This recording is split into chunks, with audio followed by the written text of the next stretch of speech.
Good afternoon, AmeriFirst. Good morning, AmeriTrust on the West Coast, and welcome, a special welcome, to our realtor partners throughout the country. We are extremely excited to bring you another segment in the AmeriFirst Speaker Series today with a very special guest. I'm your host today. My name is Dave Game. I'm one of the co-founders of AmeriFirst. Joining me to chat with Barry today will be the other co-founder of AmeriFirst, Mr. Mark Jones, and our Director of Sales Leadership and Recruiting, Mr. Doug Long. So today is going to be an absolute treasure chest full of value as we welcome Barry Habib to our speaker series.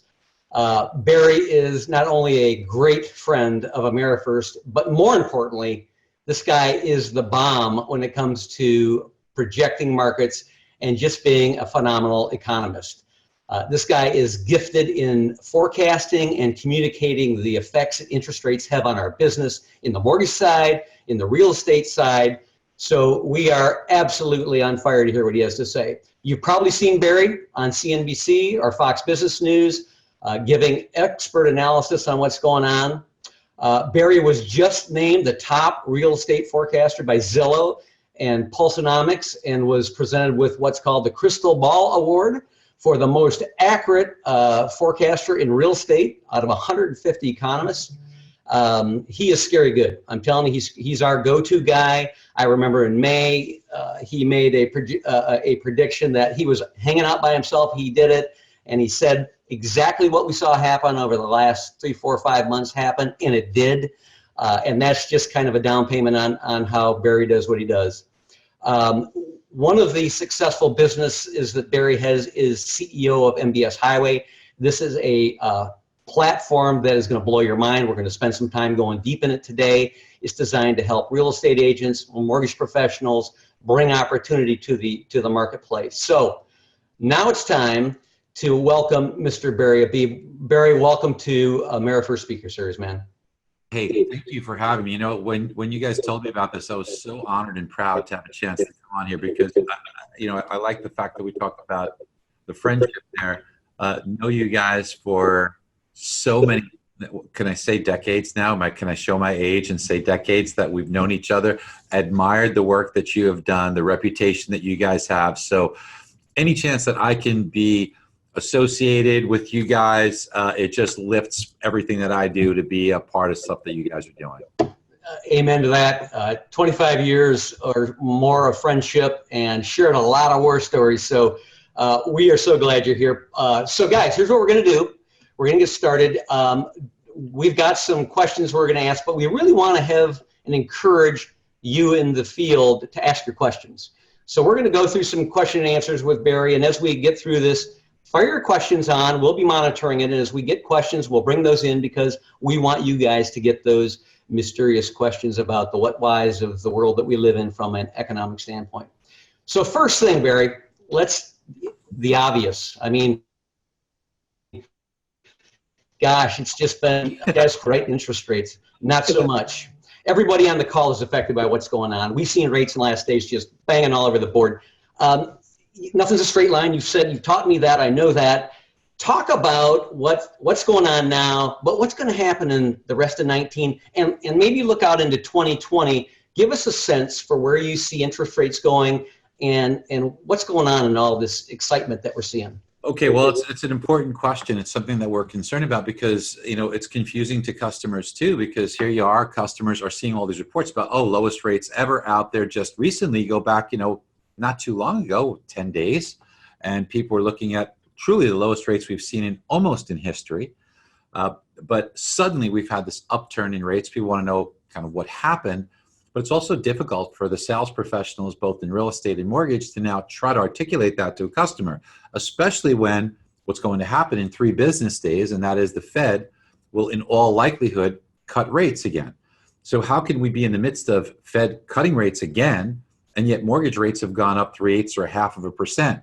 So let's try and take that apart. Let's show what happened, and then let's try and go through, and we'll go through as quickly as we possibly can. I know everybody here is a fast study, and luckily the AmeriFirst professionals are very, very well versed in this. They understand this. So those of you that are listening on the real estate side, your AmeriFirst professional can really help you grasp this very well, but they can also help your customers understand these important questions. So I'm going to share my screen if that's okay with you all.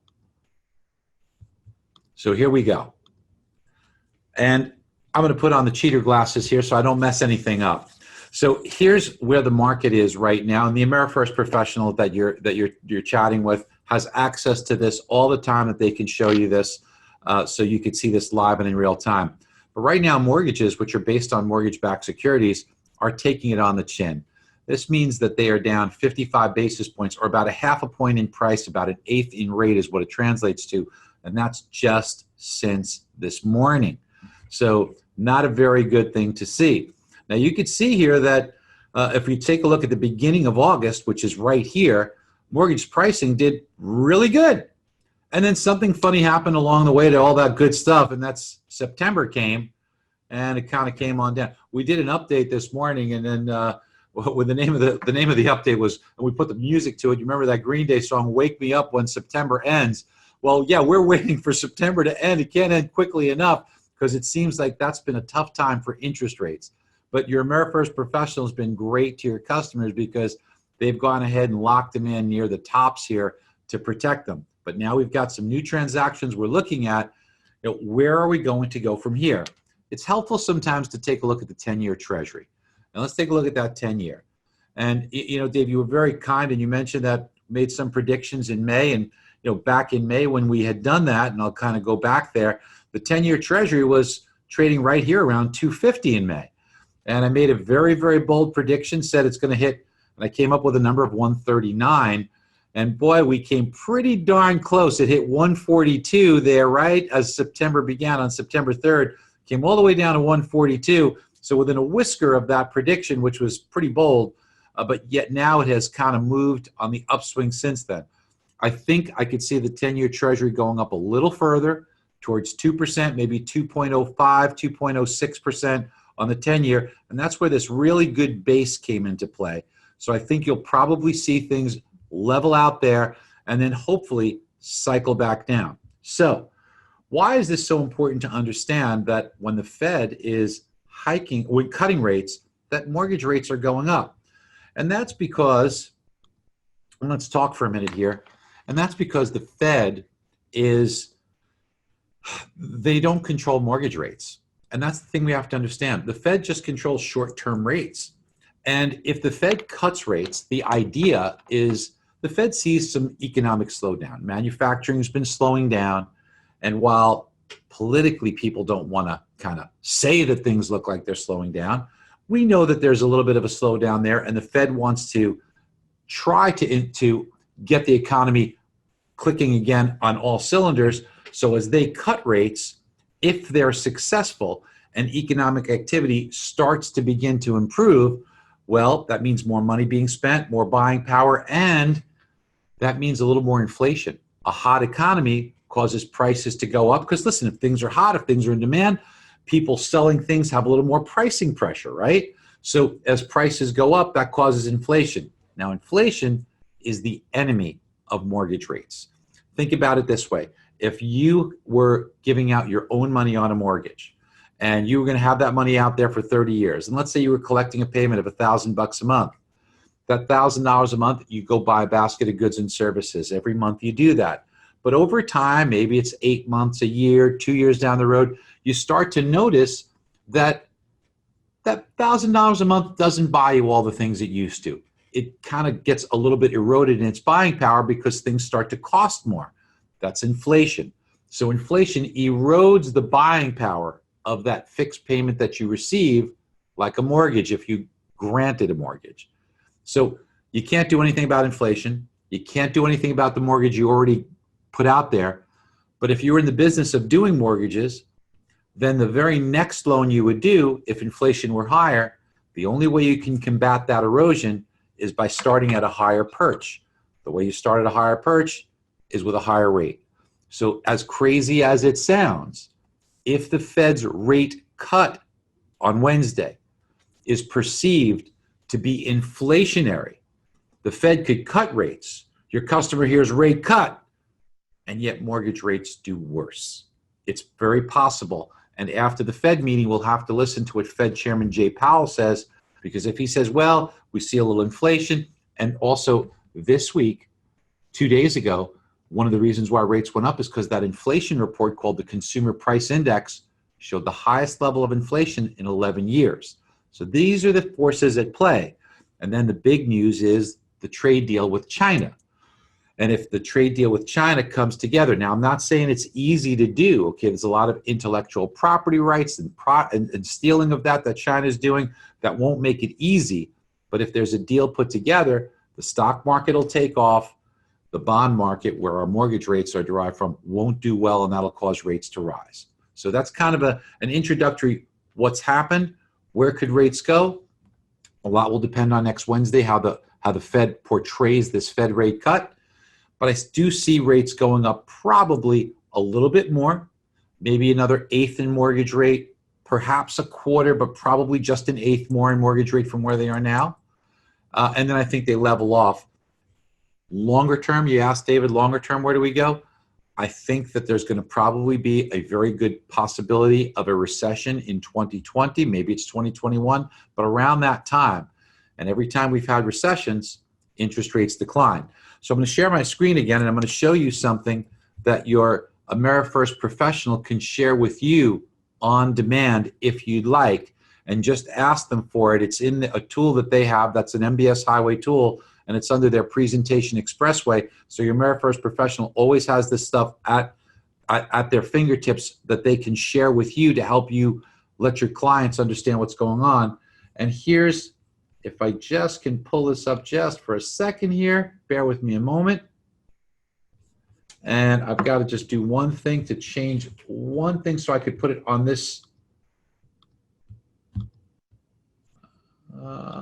Bear with me, team. I'm bringing this up here, and here we go. Okay, perfect. So your AmeriFirst professional has access to this, and I'm going to bring this over, and we should be good. And I believe that you can see this now.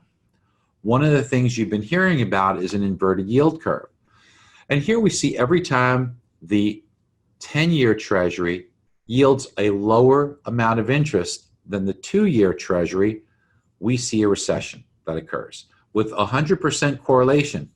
And it just recently happened. Now, there's a little bit of a lag time. It goes inverted and you get a recession sometimes like a year later. So this is an indicator that maybe in a year from now there could be a recession. Another one that I want you to watch out for is the rate of unemployment. When the rate of unemployment bottoms out and starts going higher, there's a recession. See, recessions don't happen when the unemployment rate's high. They happen when the unemployment rate's low and starts bottoming out. Notice, over the last 100 years, every single time this happens, a recession follows.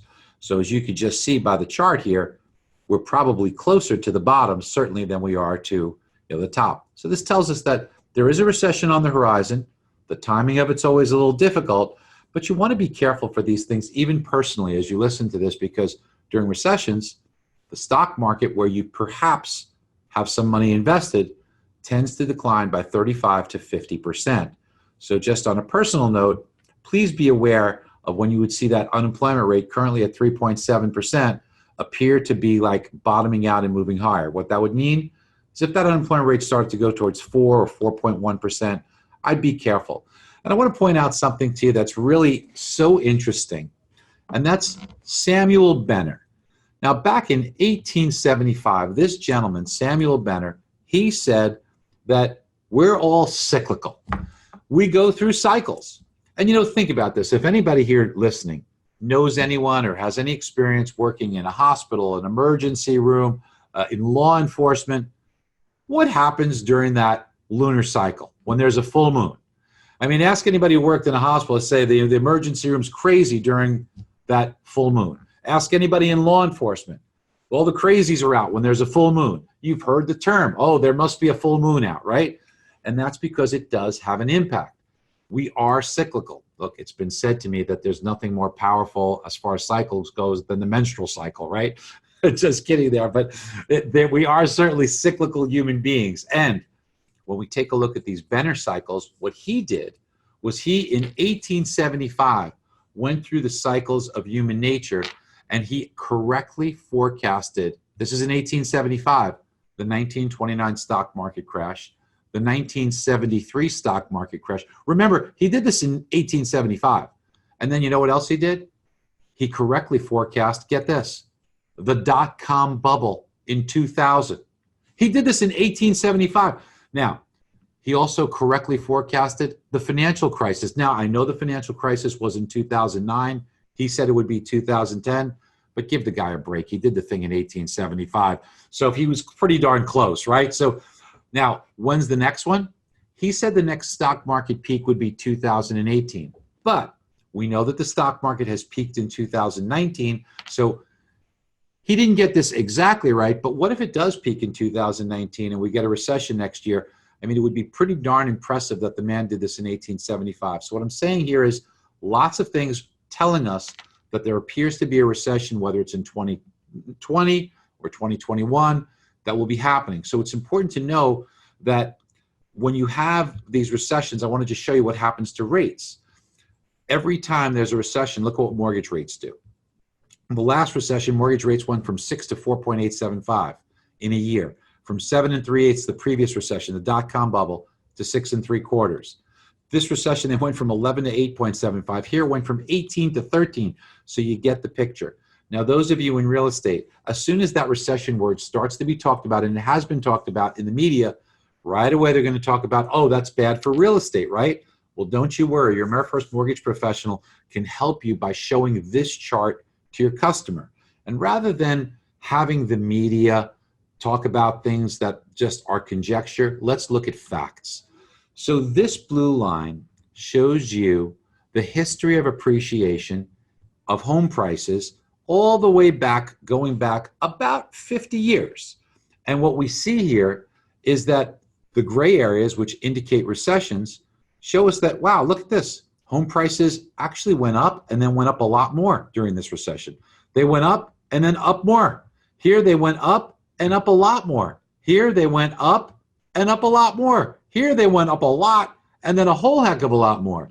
So during just about every recession, home values went up and then up a lot more after the recession. Now, something funny happened here.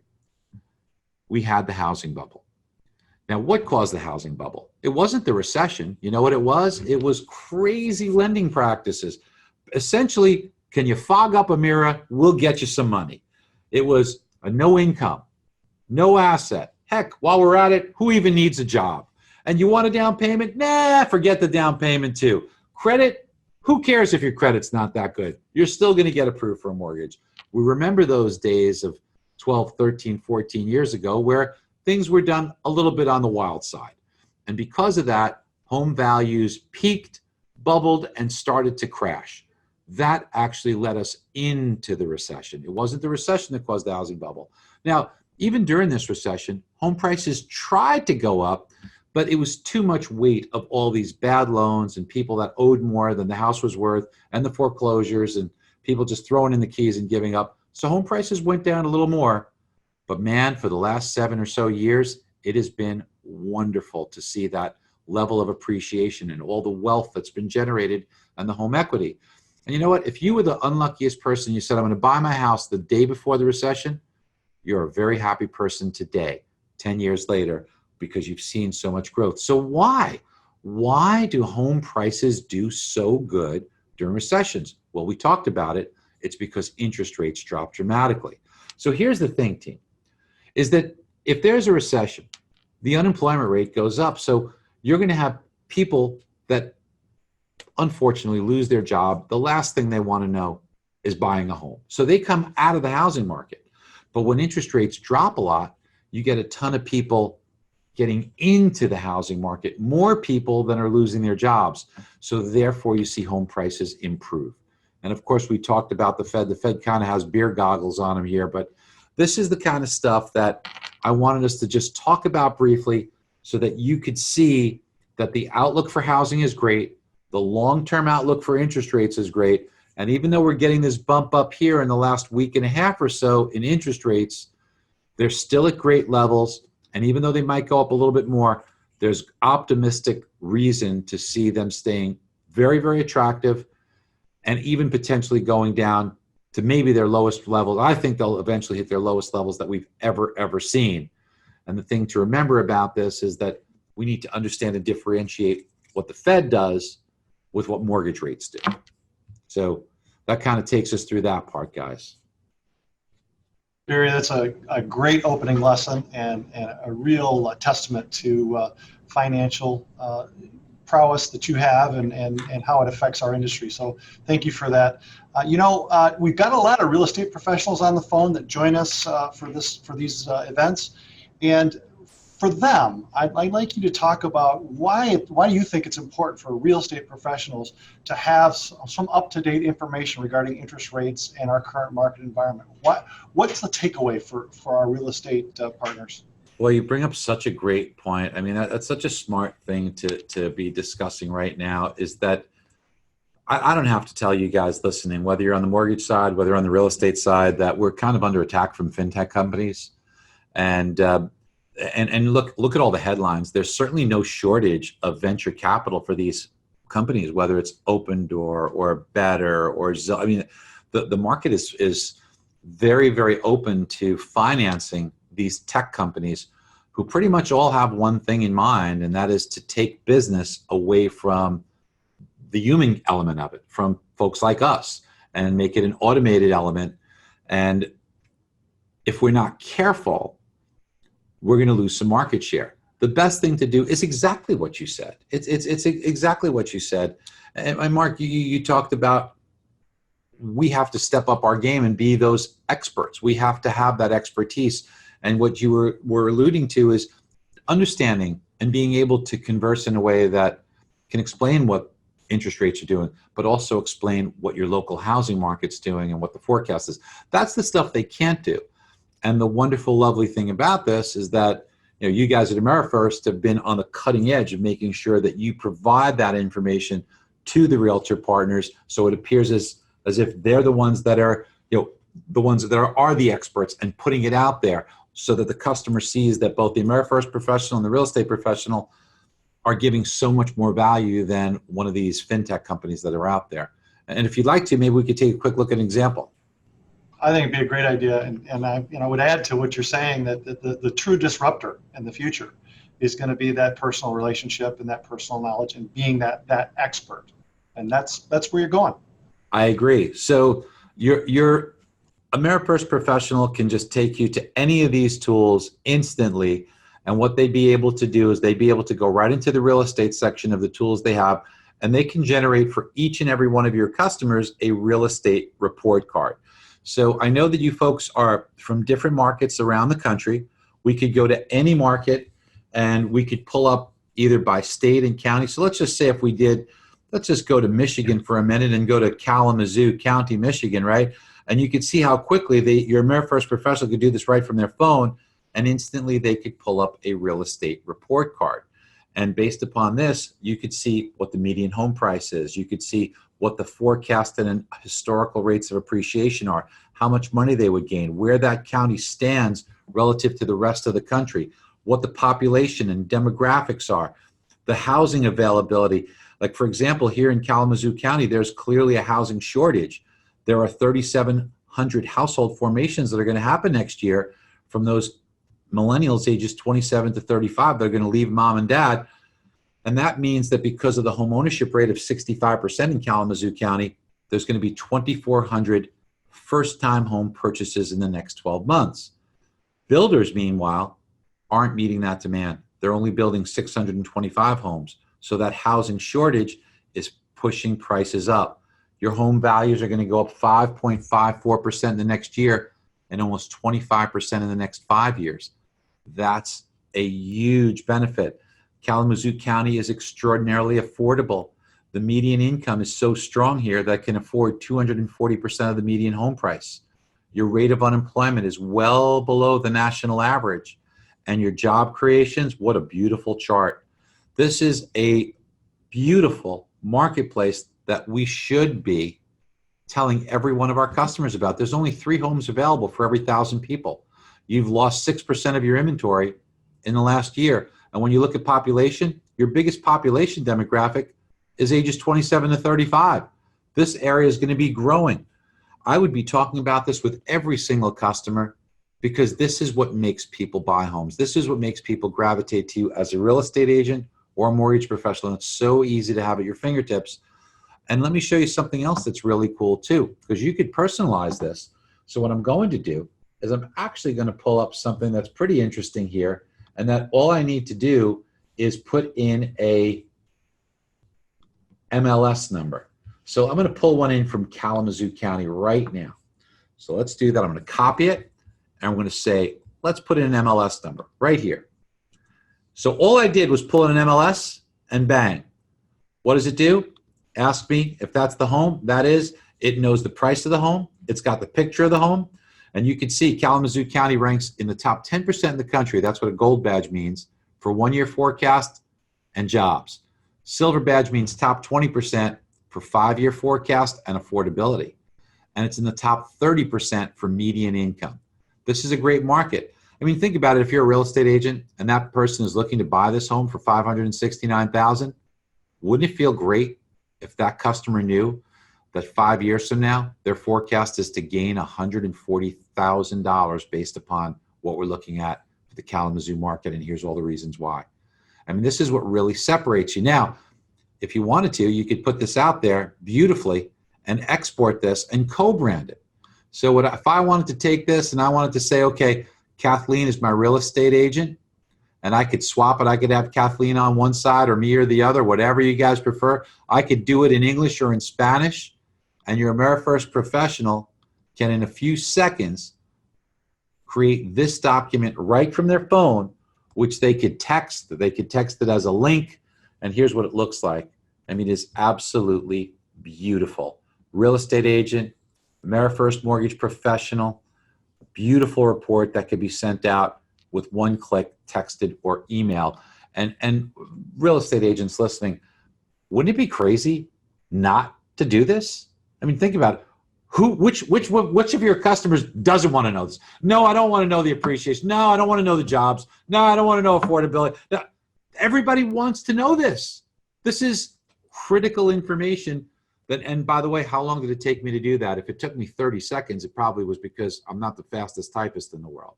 It's 30 seconds of your time. You don't have to go to the library. You don't have to, do this. You don't have to kind of interview people. It's there. Your AmeriFirst professional is taking care of this for you. And there are so many things that they can do. You see, they can create a library. And let me just show you how amazing this is here. They can go to their client manager. And what they can do is, let's just say if it's a different market. Let's just say if we're in the Orlando, Florida market, which, by the way, I really love that market too. And now if they wanted to send something out and share it, the different pieces that exist, like the real estate report card or loan comparison or buy versus rent, then they could send all of these out in one and say, here are the reports we talked about. I told you I'm not the fastest typist, right? So then they could say share. Now, how about this one? It's saying, do you want to put an introductory video on this? Well, that might be a good idea to do, right? Put an introductory video on this. So, yeah, sure, I'll record a new video. And now it'll say, okay, let's record that video. So which tool do you want to record to start recording on? I'll do it on a buy versus rent. So we have the property here. We're going to do a 30-year fixed at 4% and load. And team, look how easy this is, okay? I mean, look at how easy and simple this is. So I'm going to give this a recording name. So we're going to name it and we're going to record it. Here we go. Get ready, because we're going to do this live right now. I'm going to take off the glasses. So 3, 2, 1. Hi there, this is Barry Habib. I want to talk to you about how amazing this market is here for your buy versus rent in Orlando, Florida, or in all of Orange County, Florida. Let's take a quick look at this amazing tool. As you can see here, when we talk about this tool, we want to show you that if somebody were to look at purchasing this property at 1812 Oregon Street, it would be $665,000. We already know what the taxes and home insurance is. I got that all from putting in that MLS number. I can tell you a comparable monthly rent, what renter's insurance is, and in Orange County, Florida, how much rents are going up. So as you can see here, on this particular home, based upon the savings in rent, in amortization, in appreciation, in your tax benefit, even taking into consideration the cost of selling this home, you'd be gaining $510,000 over a 9-year period, or $242,000 over a 6-year period. And that's if we were to put a 10% down. If we wanted to, I could show you what this would be like with just 5% down. And you can see the numbers are still extremely attractive with even just 5% down. And this takes seconds to do. Please give me a call. And now I'll stop sharing. And now I just recorded. It says your recording is ended. You'll receive an email once the video is complete. And that's it. I'm done. I could monitor the progress of it. That's all right in here in my meetings dashboard. And I could go to my recordings. And here's my very first one. It is in process right now. Once that is completely done and completely processed, I'll be able to preview it. If I like it, I can then send it out and attach it with all of those other reports. It is absolutely as easy as pie, team. This is something that you guys need to be doing to share with your customers. And by the way, while we're waiting for that to process, one of the things I looked at in the buy versus rent, and we happened to go into Orange County, Florida, but what if we wanted to take a look at somebody who's in the active military? Somebody who's in the military, they get a housing allowance. Let's say their housing allowance was $2,500, and let's just say that mortgage rate were 4% on a 30-year.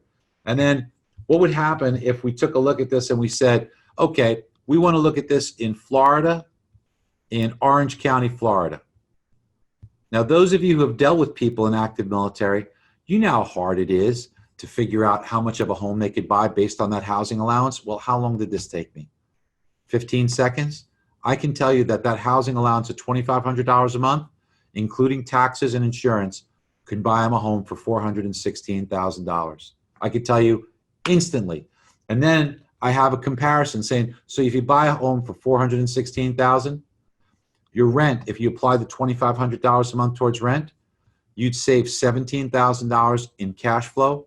You get $39,000 in amortization, $66,000 in appreciation. In this particular case, you wouldn't get a tax benefit, but your cost to sell, even taking that into consideration, if you paid a 6% fee to sell the home in the future, you would still be better off in the next 5 years by $86,000.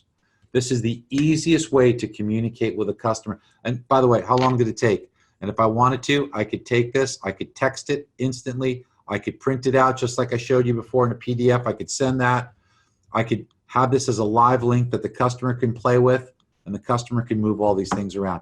So these are great ways to communicate. And by the way, one of the things that you make sure you should definitely look at is the open house tool. So let me show you how wonderful and easy it is to look at that open house tool. I'm going to go back into the client manager, and let's take a look at Rancho Cucamonga. So here we have some different things here that we can pull up. So let's just say if I have a real estate report card, and let's take a look at that.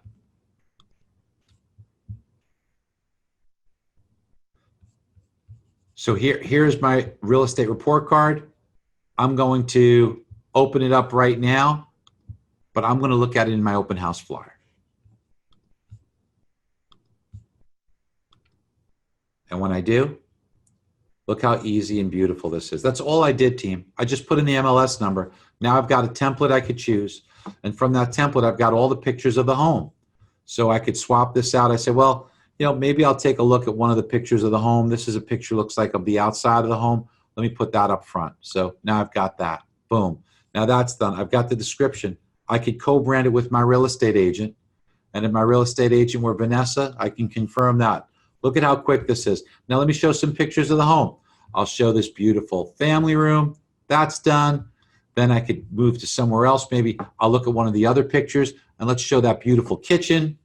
That's done. Here's another one here. Let's take a look, and let's swap this out with another picture. Maybe for this one, I'll show the pool. Why not? Let's show that beautiful swimming pool. Let's show that thing off. So now I'm going to show the swimming pool with the pool house. There you go. I've got the first page of my open house done. What's on the second page? Well, this is really awesome. You have all different kinds of templates, but what I can do is I could show the different loan options. I can show this really critical one, and that's the cost of waiting.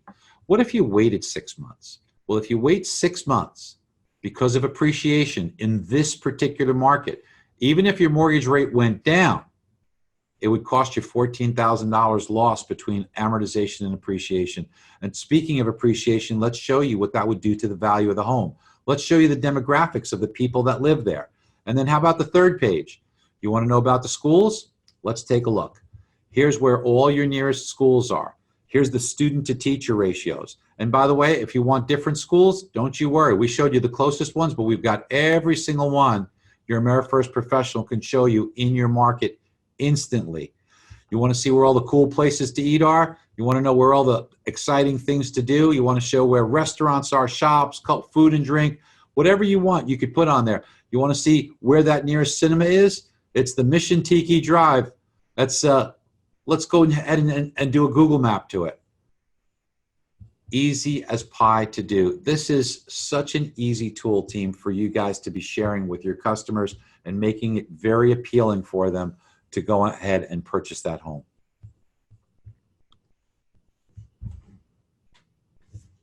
There you go, Mark. I bet Zillow can't do that.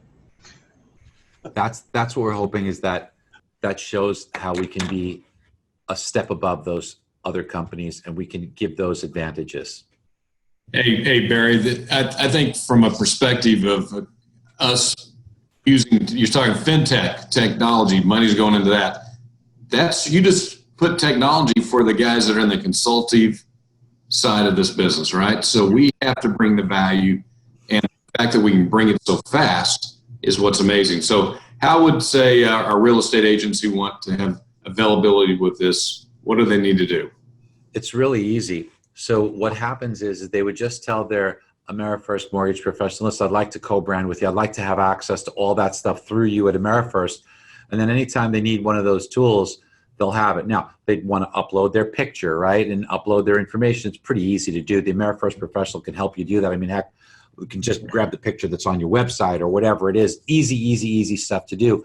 And literally within 3 or 4 minutes, you could be on. So if you're a real estate agent listening, please just tell your AmeriFirst, I want in on that. And they'll be able to help you get uploaded, get into the system. And this way, you saw when I dropped down who I was going to choose as my partner, your name will appear there. They'll put you in there. And then every customer you talk to, you should at least be sending them that real estate report card. You should be using this for your open houses. I showed you a little thing for cost of waiting there. And I know a lot of you enjoy that cost of waiting because sometimes people say, hey, look, maybe I didn't find anything, because let's face it, in the entry level areas of all your housing markets, inventory is very tight. It's tight. It's not easy. If you're up in the upper end, there's a lot to choose from. Those homes are not moving as quickly. I get it. But for somebody who is, for many markets, let's call it less than $500,000, good luck finding a home. Okay. It's not easy. So what we want to be able to do is show them these opportunities, because if they have to outbid somebody, if they have to come up with their offer, if they have to move quickly, and we need to light a little bit of a flame under their rear end, these tools will help them do it, and you should show them to all your clients. So the cost of conversion, the cost of wait, I think one of the greatest conversion tools I think I've ever seen in 30 years of being in mortgage banking. I'm not sure that everybody understood exactly what you just talked about, because if interest rates are now going up a little bit for the next few months, 6 months, whatever the case may be, what are they going to be saying? They're going to be saying, well, maybe I'll just wait to see interest rates come back down again. Can you mind going through that example? Because I think our real estate agents need to be armed with this, and our loan officers need to be armed with this, because I think it's the most important thing to make sure the consumer knows what does it mean to them in 6 months if they waited. So here's what we're going to do. We'll go ahead and do that. We'll pick another place in Florida, and we'll take a look, and you can see how quickly it loads. And what we'll do here is we'll say, okay, show me a cost of waiting on a 30-year fixed at 4%, let's just say, if that were the deal here. And look at how easy this is. Just this, boom, 1, 2, 3. If you were looking at a price, if you were looking at a home for $400,000, and you're going to put 10% down, you'd be looking at a $360 mortgage. Well, based on the forecasted appreciation in this market, that home value 6 months from now would go to $410. And you could edit any of these fields, of course. But if you were to say, you know what, if that home's going to be worth 410, if I wanted to still put 10% down, I got to borrow more money. That's going to cost me more. And even if interest rates went from 4% to 3.75% 6 months from now, who knows if they will, but even if they dropped, well, then what'll happen is that while I might save $5 a month, that's the savings, I'd lose $10,000 in appreciation and $3,000 in amortization. So even if you win, even if rates go down, it'll cost you $13,000 to save that $5 a month. Why is it only $5 a month? Because you have to borrow more money. That's the thing that people miss. If you wait a year, you'd lose $27,000. If you wait 2 years, it would cost you more every month and you'd lose $59,000. If you waited 3 years, you'd lose $90,000 and $269 a month. It is such a beautiful tool to illustrate for individuals why they need to take action. Yeah, that is absolutely incredible. And I just want, if everybody just comes away with just one or two things, real estate report card and the cost of waiting. And I think that those are most powerful things that they could utilize on a daily basis here. Yeah. So are there any questions out there from anyone? Yes. Yeah. Anybody wants to get in questions, hit the Q&A. We're happy to do so. We have a couple of comments saying this is an amazing tool. I've never seen anything like it. But any questions for Barry? Well, while we're waiting for those questions, yeah, there's the comments, a lot of oohs and ahs. We're seeing some oohs and ahs out there. I got a question, but comment. And the other part is you're pointing out the economics. You know, Doug, your point, interest rates may drop. I'm going to wait. That cost of waiting. How many times? And I don't sell real estate, but I have enough real estate friends that I've talked to that with the housing shortage, it's exhausting. I mean, it gets hard. It gets hard to go out and find that piece of property. This cost of waiting tool is probably that last push they need to hang in there and understand that you're fighting a good fight. You're not only going to find your home, but it's a financial windfall if you go through that analysis. So absolutely crazy tools, Barry. I want to ask a question that will take us off tools a minute, but it's about supply and demand. I mean, it's where I was going about supply and demand, and in particular, the housing supply. And with the folks we have on this call, obviously, saw a Zillow report showing that we are under supply for new construction. Been under supply. I think it's been 10 years. I don't know. It's you know the numbers. I don't know if it's 1 million units a year to break even, but we haven't been there, and it doesn't look like we're going to get there soon. Speak to that. I mean, to the folks on the web today, give us some hope, give us some projection. What's going on with supply and demand, tactics? What's the economics behind all this? So here's the thing: is that when we take a look at construction not being able to meet demand, it's because the bulk of the demand is on the lower end. Because you have a lot of millennials, you have a wave. It's just like what the baby boomers did to everything, how it distorted everything. Well, now it's that second wave, the kids of the baby boomers, the millennials that are now, the oldest millennials are 36 years old, right? And the median age of a first-time home buyer is like 33. So they're just getting into this market, and it's like the roller coaster. If you're ever on a roller coaster, you know, the first car goes over and it's kind of like slow, and then when the rest of it starts to go, it really accelerates. Well, we're just getting the first part of that roller coaster to come over the bend.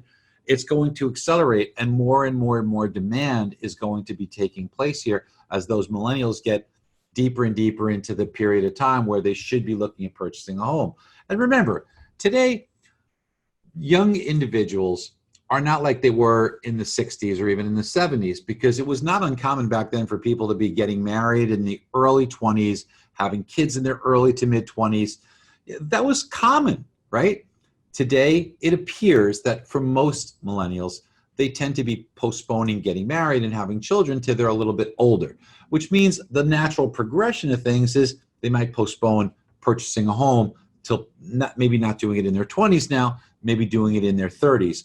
So this tells us we're at the tip of the iceberg. Meanwhile, builders, because of the cost of construction, the cost of lumber, the cost of compliance and regulation, as well as, look, they're in this to make a profit, right? You do make a lot more profit on the larger priced homes. You make smaller profit on the smaller priced homes.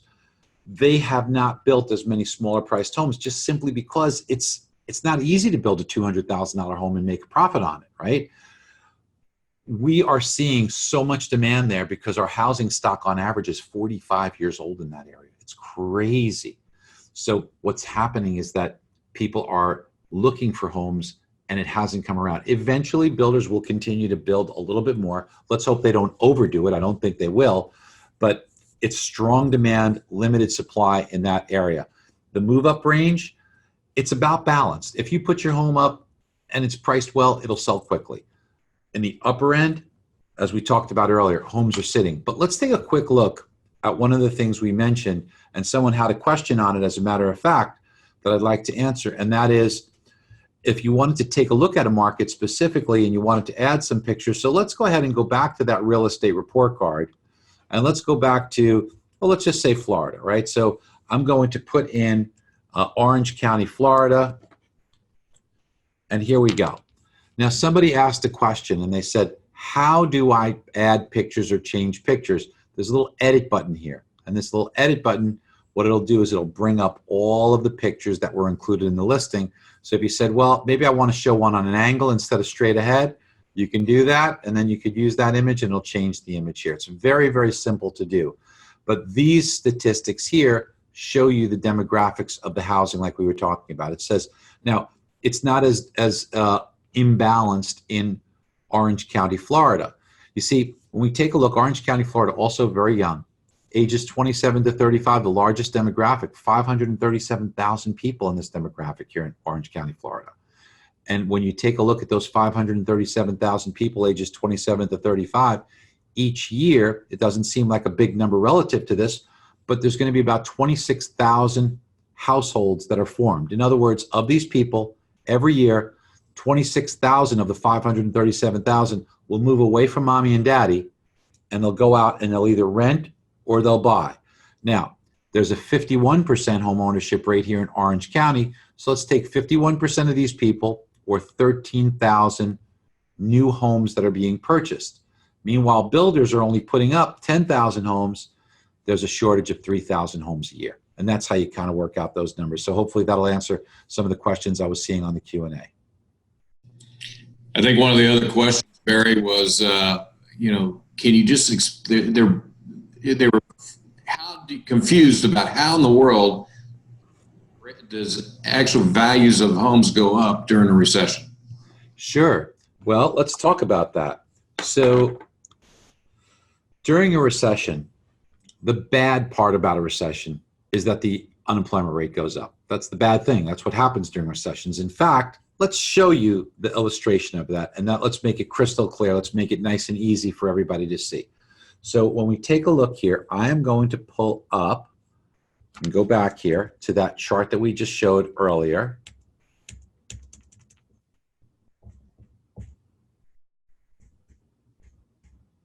Right here. So the gray areas are recessions, and this is the rate of unemployment. Look at what happens during the recessions. The unemployment rate shoots up. Again here, again here. Look at how quickly the unemployment rate goes up during periods of recession. So that's the category. Now, if you're one of those unfortunate individuals that lost their job during the recession, the last thing in the world you want to do is buy a home. So that's the bad part about recessions, and that's why people would assume, and you can't blame them for assuming this, that home prices would not do well during recessions. However, what also happens during recessions, as we saw, bear with me, as we saw right here, is that interest rates decline very dramatically during these periods. So while some people move out of the housing market because they lost their job as far as home buyers, more than those amount of people that were unable to purchase a home because they lost their job, more than that are the people that now can qualify for a home because interest rates have made it much more affordable for them. So you have more people that are now able to buy a home than those people that won't buy a home because they lost their job.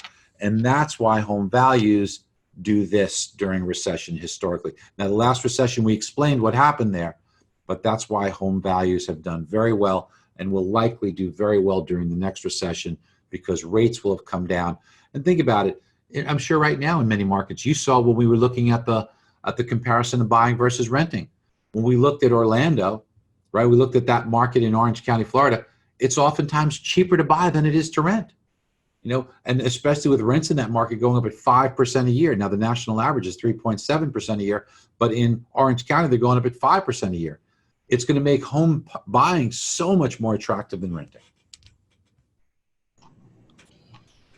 So Barry, give us your call.